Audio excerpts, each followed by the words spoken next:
J'ai encore cru en lui, et il m'a brisé le cœur de nouveau. Le message est arrivé un mardi matin, juste au moment où je cherchais désespérément une raison de ne pas me noyer dans la routine. Un simple « Ça fait longtemps, j'espère que tu vas bien ».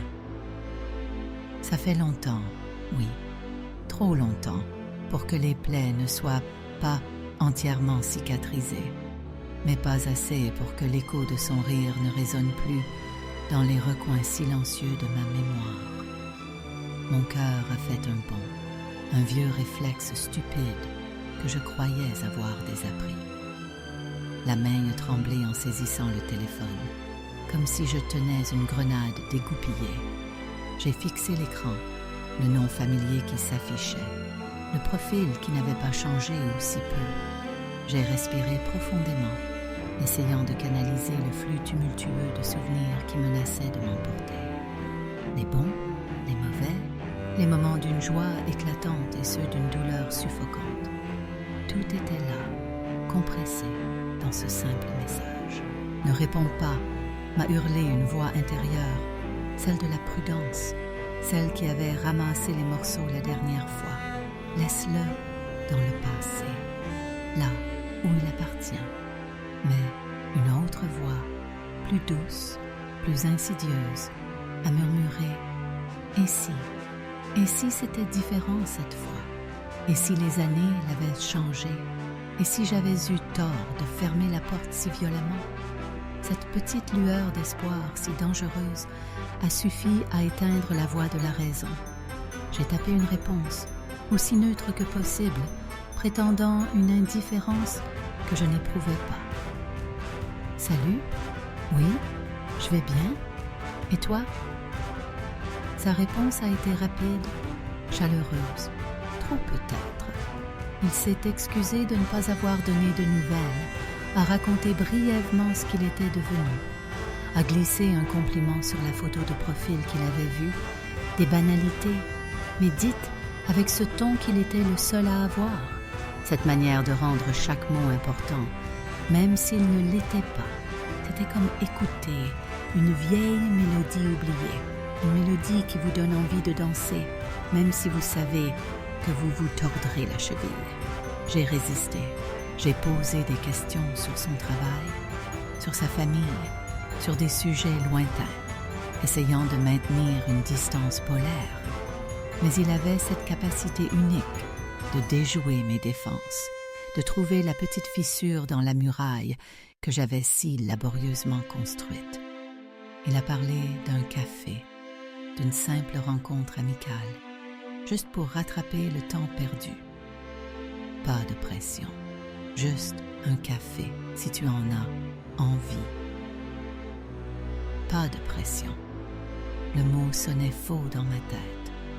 Avec lui, la pression était toujours là, omniprésente, l'attente constante du prochain coup, de la prochaine déception. Mais l'envie, cette satanée envie, était également là. Envie de revoir ce sourire qui illuminait son visage quand il était sincèrement heureux, envie d'entendre son rire particulier, envie de retrouver un peu de cette légèreté qu'il apportait dans les bons jours. Contre mon meilleur jugement, j'ai accepté. Un café alors, mais pas de chichi. Le jour J, j'étais un nœud de nervosité. J'ai choisi ma tenue, avec un soin excessif, comme si je devais passer un examen. J'ai relu nos derniers messages, cherchant des indices, des avertissements, quelque chose qui me confirmerait que c'était une mauvaise idée. Rien, juste des mots amicaux, une curiosité sincère, ou du moins qui en avait l'air. J'ai respiré profondément et j'y suis allée. Il était déjà là, assis à notre table d'autrefois, celle près de la fenêtre, où le soleil filtrait joliment. Il s'est levé en me voyant, et mon cœur a refait ce bond stupide. Il n'avait pas beaucoup changé. Quelques rides au coin des yeux, peut-être, qui lui donnaient un air un peu plus mature, un peu plus marqué. Ses yeux ont balayé mon visage, et j'ai vu cette étincelle familière, celle qui me disait qu'il me trouvait jolie, celle qui me faisait fondre autrefois. Il a parlé, d'abord timidement, puis avec plus d'assurance. Il a raconté sa vie, les obstacles qu'il avait surmontés, les leçons qu'il avait apprises. Il a admis ses erreurs passées, les siennes du moins, celles qu'il était prêt à reconnaître. Il a dit qu'il regrettait, qu'il avait été jeune, stupide, égoïste. Il a dit qu'il avait souvent pensé à moi, qu'il s'était demandé ce que j'étais devenue. Il a dit qu'il n'avait jamais retrouvé cette connexion, cette complicité que nous avions. Ces mots coulaient, doux et persuasifs, et j'ai senti mes défenses s'effriter peu à peu. Il ne demandait rien, juste une chance de me montrer qu'il avait changé, juste une chance de construire quelque chose de nouveau, sur des bases plus solides. J'étais partagée entre le désir de le croire et la peur panique d'être à nouveau blessée. J'ai écouté, j'ai observé, j'ai cherché le moindre signe de fausseté. Mais son regard était franc, sa voix sincère. Il n'y avait plus l'arrogance de la jeunesse, ni la légèreté du cœur qui ne sait pas encore ce que c'est de faire mal. Il semblait apaisé, différent. J'ai raconté ma vie aussi, mes petits succès, mes grandes déceptions, les gens que j'avais rencontrés, ceux que j'avais perdus. Nous avons ri des mêmes choses comme avant. Nous nous sommes compris sans avoir besoin de finir nos phrases comme avant.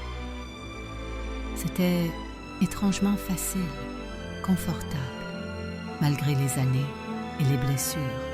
C'était comme rentrer à la maison après un long voyage, même si cette maison avait autrefois pris feu. Le café s'est transformé en déjeuner, puis le déjeuner s'est prolongé jusqu'à l'après-midi. Le temps a filé sans que je m'en rende compte. Quand nous nous sommes séparés, un frisson d'appréhension a traversé mon corps. Et si ce n'était qu'un leurre? Et si la magie n'était que temporaire?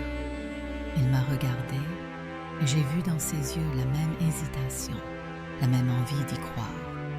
Il a posé sa main sur la mienne, un contact léger mais qui a réveillé des sensations endormies. « J'aimerais beaucoup te revoir », a-t-il dit, sa voix un peu rauque, « si tu veux bien. » J'ai hoché la tête, incapable de parler. Je voulais le revoir malgré tout. J'ai marché pour rentrer chez moi, le cœur battant, l'esprit embrouillé. Une partie de moi jubilait, nourrie par cette étincelle retrouvée. Une autre partie, celle qui avait souffert, tremblait à l'idée de se brûler à nouveau. J'avais encore cru en lui, ne serait-ce que pour cet après-midi, et le pari était lancé. Les jours suivants ont été une danse délicate entre l'envie et la prudence. Il a envoyé des messages légers, attentionnés. Il a proposé d'autres rendez-vous, un dîner, une exposition, une promenade. J'ai accepté, hésitante au début, puis avec une confiance grandissante. Chaque rencontre était un pas de plus sur un terrain miné, mais étonnamment, aucune mine n'a explosé. Il était patient, prévenant. Il écoutait vraiment quand je parlais. Il se souvenait des petits détails. Il me surprenait par des petites attentions inattendues. Il ne ressemblait plus à l'homme qui m'avait brisé. Ou plutôt, il était la meilleure version de cet homme, celle que j'avais toujours espéré qu'il devienne. Il semblait sincèrement désireux de se rattraper, de prouver qu'il était capable d'aimer d'une manière plus mature, plus respectueuse. Mes amis, au courant de cette reconnexion, étaient partagés. Certains étaient méfiants, me rappelant le passé avec insistance. « Tu te souviens de ce qu'il t'a fait? Tu oublies vite les larmes que tu as versées ?» D'autres étaient plus optimistes, prêtes à croire au changement, à la rédemption. Les gens peuvent se changer. L'amour vaut la peine qu'on prenne des risques, car j'écoutais leurs conseils, mais ma décision était déjà prise, dictée non par la raison, mais par ce besoin ancien et puissant d'y croire encore. Cette alchimie unique que nous avions, cette facilité d'être ensemble, cette compréhension mutuelle qui semblait défier le temps et les blessures. C'était une drogue et j'étais déjà dépendante. Il a parlé de l'avenir, pas directement au début, mais par petites touches. Des projets lointains où nous étions inclus tous les deux. Des « on pourrait faire ci », des « si on allait là ». Je l'écoutais, le cœur battant, me permettant peu à peu d'imaginer à nouveau un futur avec lui. C'était doux et effrayant à la fois. Doux parce que l'idée de partager à nouveau ma vie avec lui, de construire quelque chose ensemble, avait toujours été un rêve secret. Effrayant parce que la dernière fois que j'avais rêvé ce rêve, il s'était transformé en cauchemar. Mais cette fois, il me semblait différent, plus stable, plus fiable. Les blessures du passé étaient encore là, cicatrisées, mais sensibles, mais elles ne saignaient plus. J'avais l'impression que nous étions deux personnes différentes, réunies, après avoir appris de nos erreurs. Nous avons parlé du passé, mais pas pour raviver les douleurs, pour comprendre. Il a expliqué ses peurs, ses insécurités, les raisons qui l'avaient poussé à agir comme il l'avait fait. Je ne cherchais pas d'excuses, mais une explication, une compréhension. Il me l'a donnée avec une honnêteté désarmante. J'ai vu la vulnérabilité derrière la façade, la peur d'aimer et d'être aimé, la maladresse d'un cœur qui ne savait pas comment gérer des sentiments profonds, et j'ai ressenti de la compassion. J'ai compris que la souffrance qu'il m'avait infligée n'était peut-être pas pure méchanceté, mais une forme de panique, un mécanisme de défense tordu. Cette compréhension a désamorcé une grande partie de ma colère et de mon ressentiment. Elle a ouvert la porte à une nouvelle forme de pardon. Un pardon non pas pour lui, mais pour moi-même, pour me libérer du poids du passé. Nous avons passé des soirées entières à parler, à rire, à redécouvrir la personne que l'autre était devenue. J'ai redécouvert son intelligence vive, son humour, sa manière unique de voir le monde. Il a redécouvert ma douceur, ma sensibilité, ma force tranquille. C'était comme tomber amoureux à nouveau, mais avec la sagesse et l'expérience en plus. Les choses ont progressé naturellement, sans précipitation. Un baiser timide au début, puis plus passionné. Des nuits passées ensemble, empreintes de tendresse et de désir. J'ai senti mon cœur s'ouvrir à nouveau, morceau par morceau, laissant entrer la lumière et l'amour. J'étais consciente du risque, bien sûr. L'alarme intérieure sonnait parfois, me rappelant que j'étais déjà tombée de très haut. Mais la joie et l'espoir étaient plus forts. J'ai voulu y croire, désespérément. J'ai voulu croire en son changement, en notre histoire, en la possibilité d'un amour qui aurait surmonté ses propres démons. J'ai baissé ma garde, j'ai fait taire mes doutes et j'ai plongé tête baissée dans cette relation retrouvée. J'étais heureuse, vraiment heureuse. Pour la première fois depuis longtemps, j'avais l'impression que le passé n'était qu'un mauvais rêve et que le vrai chapitre de notre histoire commençait maintenant. J'ai savouré chaque instant, chaque sourire, chaque caresse, chaque mot doux, en essayant d'ignorer la petite voix insidieuse qui chuchotait qu'une telle perfection ne pouvait durer. J'ai voulu croire qu'il était enfin l'homme que j'avais toujours su qu'il pouvait être. Cette euphorie a duré plusieurs semaines, voire quelques mois. Nous étions inséparables, redécouvrant le monde à travers le regard de l'autre, comme si nous avions 20 ans à nouveau. Nous faisions des projets, petits et grands. Un week-end à la campagne, des vacances d'été sur une île lointaine, l'idée d'emménager ensemble un jour, quand nous serions tous les deux prêts. C'était doux, facile, comme si toutes les Toutes les pièces du puzzle s'étaient enfin emboîtées correctement.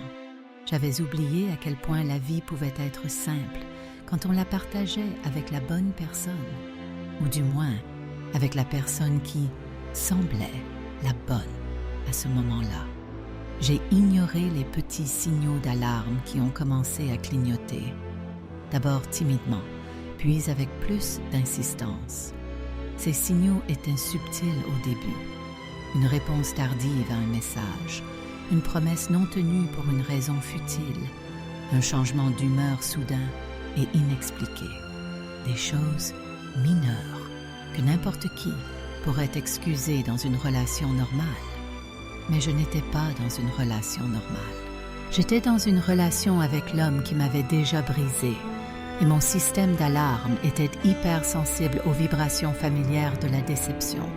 J'ai rationalisé. Il est stressé par le travail. J'ai mal compris. Il a le droit d'avoir ses sautes d'humeur.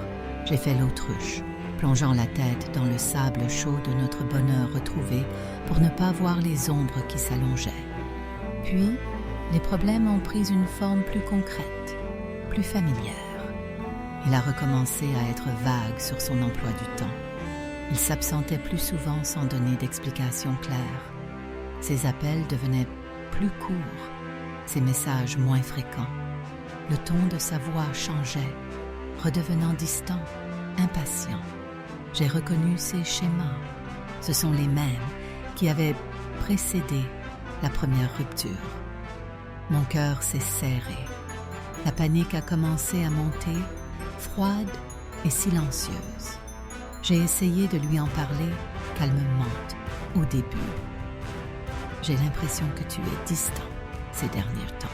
Est-ce que quelque chose ne va pas? Il a balayé mes inquiétudes d'un revers de main. C'est le travail.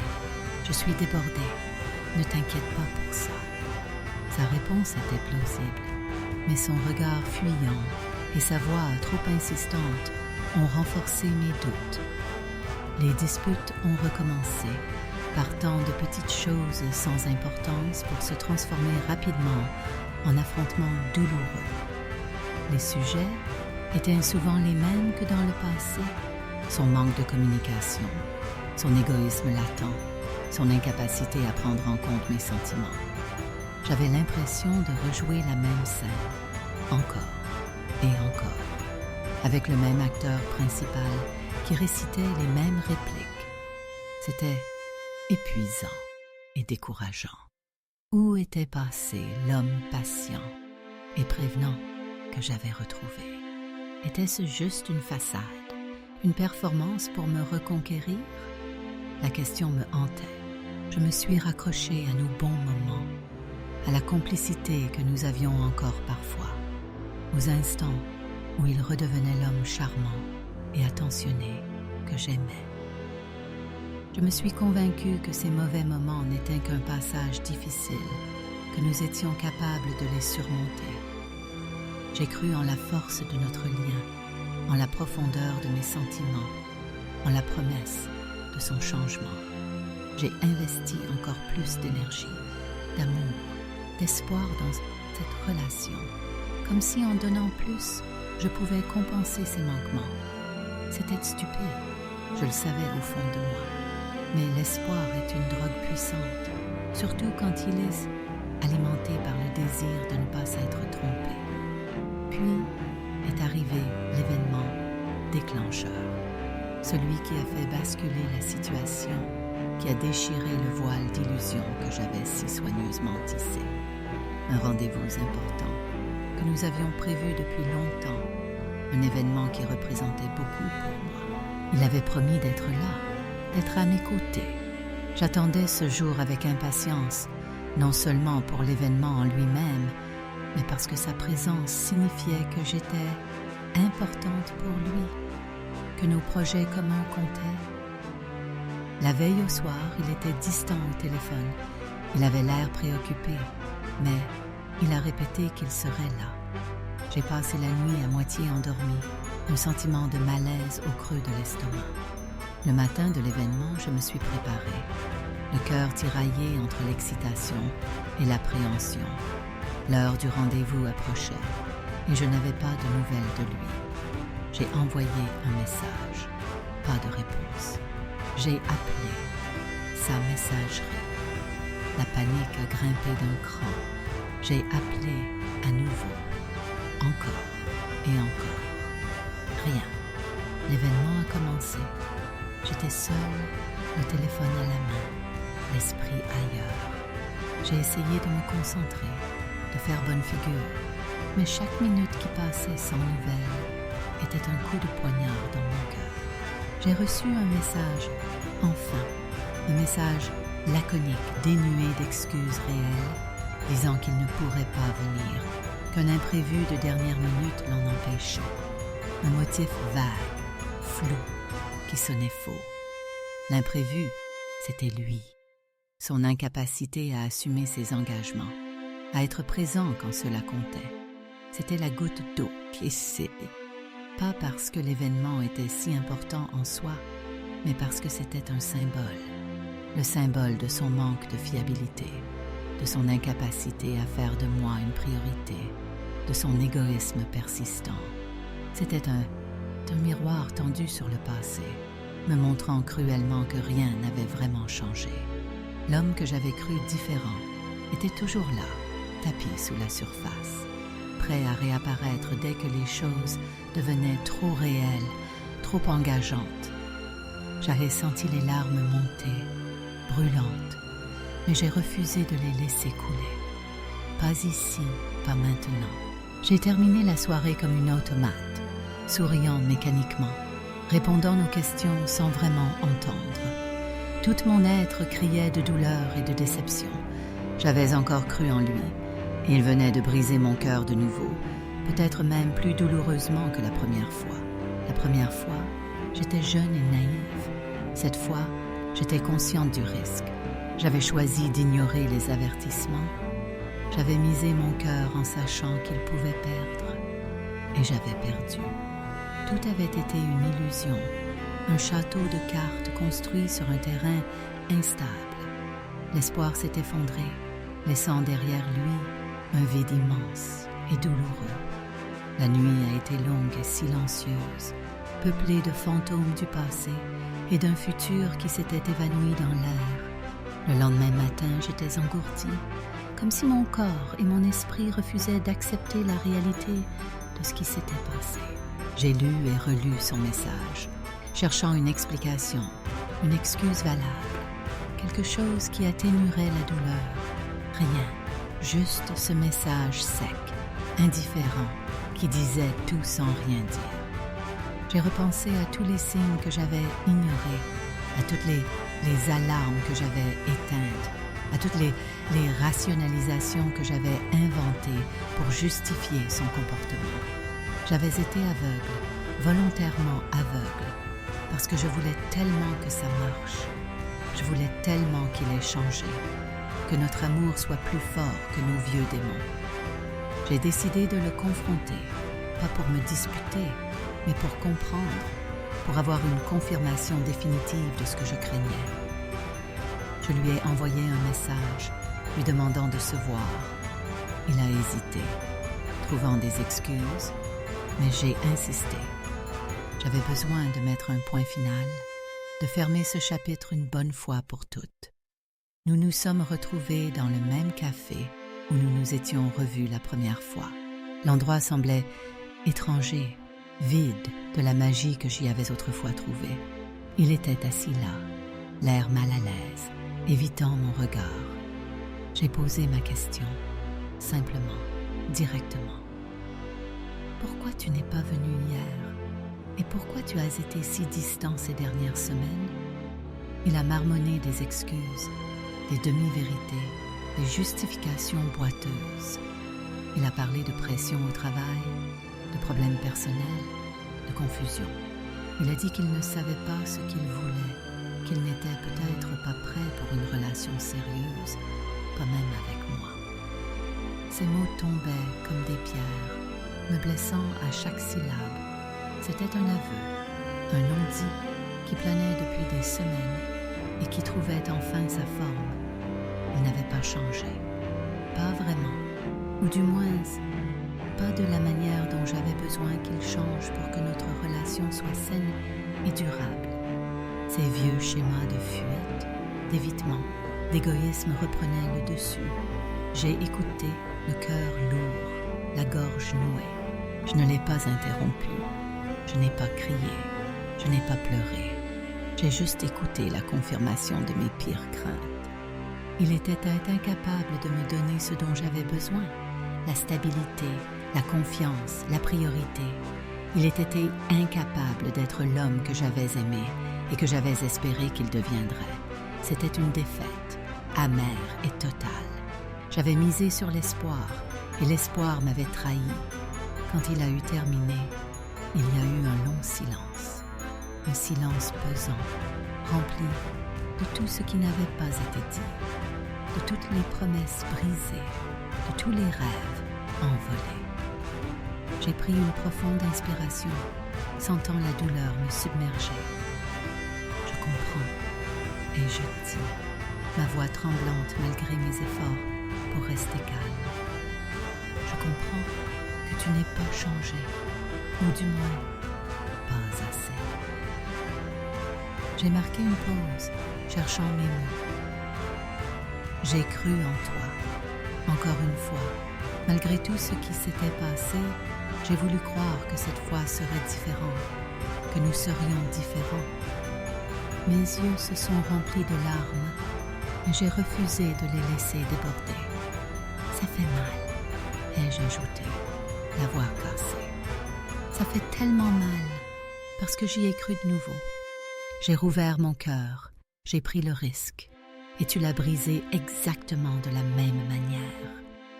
Il a essayé de dire quelque chose, une autre excuse, une tentative de justification, mais je l'ai arrêté d'un geste de la main. Non, ai-je dit fermement. Ne dis rien de plus. C'est fini, définitivement. Je ne peux plus faire ça. Je ne peux plus prendre le risque d'être brisé à nouveau. C'est trop douloureux. Je me suis levée, mon corps raide et lourd. Le café semblait plus petit, plus étouffant. Adieu, ai-je murmuré, ne lui laissant pas le temps de répondre. Je me suis détournée et j'ai marché vers la sortie, sans me retourner. Dehors, l'air frais a frappé mon visage, mais n'a pas apaisé la brûlure à l'intérieur. Les larmes ont enfin coulé, abondamment, libérant une partie de la tension accumulée. J'ai marché sans but, me laissant guider par mes pas, les rues familières défilant devant mes yeux embués. Chaque coin de rue, chaque boutique, chaque visage me rappelait un souvenir avec lui, un moment heureux de cette courte période où j'avais cru que tout allait bien. C'était une torture. La douleur de la déception était plus vive que celle de la séparation elle-même. C'était la douleur d'avoir été stupide, d'avoir ignoré mon instinct, d'avoir fait confiance à la mauvaise personne. Encore une fois, c'était la douleur de la perte, non seulement de la relation, mais de l'espoir que j'avais placé en elle. J'avais investi tant d'énergie, tant d'émotions, tant de rêves dans cette seconde chance, et elle s'était effondrée comme la première, avec l'aggravant que cette fois, je savais exactement à quoi m'attendre, et j'y étais allée quand même. La responsabilité de ma souffrance m'incombait autant qu'à lui. J'ai passé les jours suivants dans un état de choc, puis de profonde tristesse. J'ai coupé les ponts, bloqué ses messages, effacé ses photos. Chaque trace de lui était une piqûre de rappel de ma naïveté. J'ai pleuré, j'ai crié dans le vide, j'ai maudit le jour où j'avais répondu à son message. J'ai repensé à tout, cherchant les signes que j'aurais pu mieux interpréter, les moments où j'aurais dû fuir. Mais au fond, je savais que même si j'avais vu les signes, j'aurais probablement choisi de les ignorer. Le désir d'y croire était trop fort. Le chemin de la guérison était devant moi, plus long et plus ardu cette fois. Reconstruire mon cœur, morceau par morceau, après l'avoir vu se briser 2 fois par la même personne. Apprendre à faire confiance à nouveau, non seulement aux autres, mais à moi-même, à mon jugement, à mon intuition. Comprendre pourquoi j'avais été attirée par cette dynamique destructrice, pourquoi j'avais permis à quelqu'un de me faire autant de mal à 2 reprises. C'était une leçon cruelle, mais nécessaire. Je me suis assise seule dans mon appartement, le silence pesant. J'ai regardé la lune par la fenêtre, une lune pleine et indifférente à ma douleur. J'ai pensé au titre de cette histoire, Sixto, celui que je n'avais jamais voulu écrire. J'ai encore cru en lui et il m'a brisé le cœur de nouveau. C'était la vérité, la simple et brutale vérité. J'avais payé le prix fort pour mon espoir insensé. Mais au milieu de la douleur, une résolution s'est formée, dure et froide. Plus jamais, je ne me laisserai tromper par de fausses promesses. Plus jamais, je ne prendrai le risque de me briser le cœur pour quelqu'un qui n'en valait pas la peine. Cette douleur était un point final, un avertissement, une armure que je devais forger pour l'avenir. Le chemin serait long pour oublier, mais j'avais appris la leçon la plus importante. La confiance, une fois trahie, ne peut pas être reconstruite sur des sables mouvants.